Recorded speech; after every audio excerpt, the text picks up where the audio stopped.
Okay, people, so apparently I'm sleeping in the guest room and I'm getting a divorce because I won't allow my wife's brother, who's a trans, to watch our kids. So let me give you a little backstory. All right. First of all, he hasn't been seen in this family for about 10 years, right?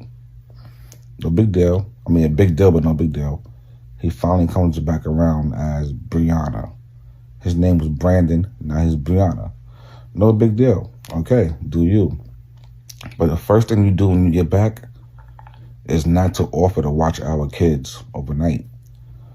Look, Brianna, I'm just now meeting this new person. When I met you, you was Brandon. Two, my religious purposes is not going to allow me to let a transsexual man, woman, to be out of town with our kids in Disneyland. It just doesn't look good. So my wife got offended, rightfully so, and I understand because that's her brother. She loves him.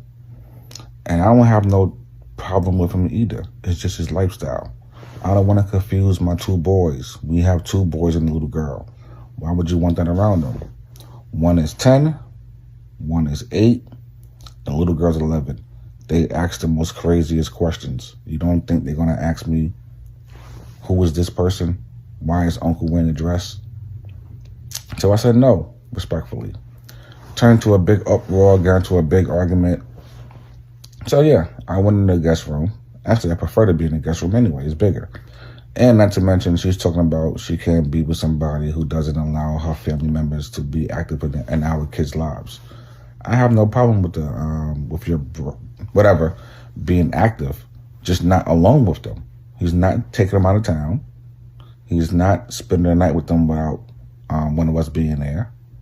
And I don't agree with his lifestyle, so I don't know what he's going to be doing, talking about in front of the kids. We haven't seen her in 10 years. The man I met had a clean-shaved head, had a fiance. This new person now has a dress, a wig, and fingernails. Maybe we need to discuss on how this came about before we let him take our kids. What's you guys thought on that? Am I being an asshole?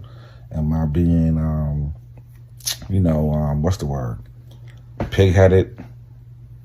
Stubborn? I don't know. I don't get it, this new world today, but it's not happening here. Peace. In my latest release, Is Your Son Ready to Leave Home? I have a chapter called Relationships. And in that chapter, I discuss what I believe is the most important part in a relationship, and that is values. Your values have to align. You do not have to like the same things. You do not have to be interested in the same things. Like, you can like to read and she can like to listen to music. You can like TV shows and she can like art. You do not have to like exactly the same things and be up under each other 24/7, but your values have to align. When your values align, you don't have to worry about situations like what this man is going through.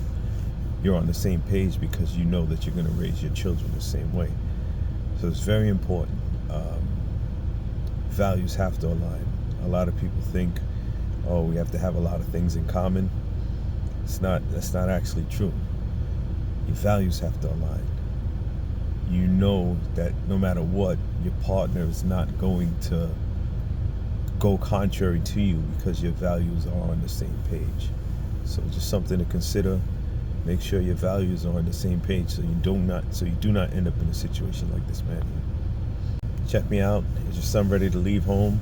www.18-48.com. Kevin Blaze.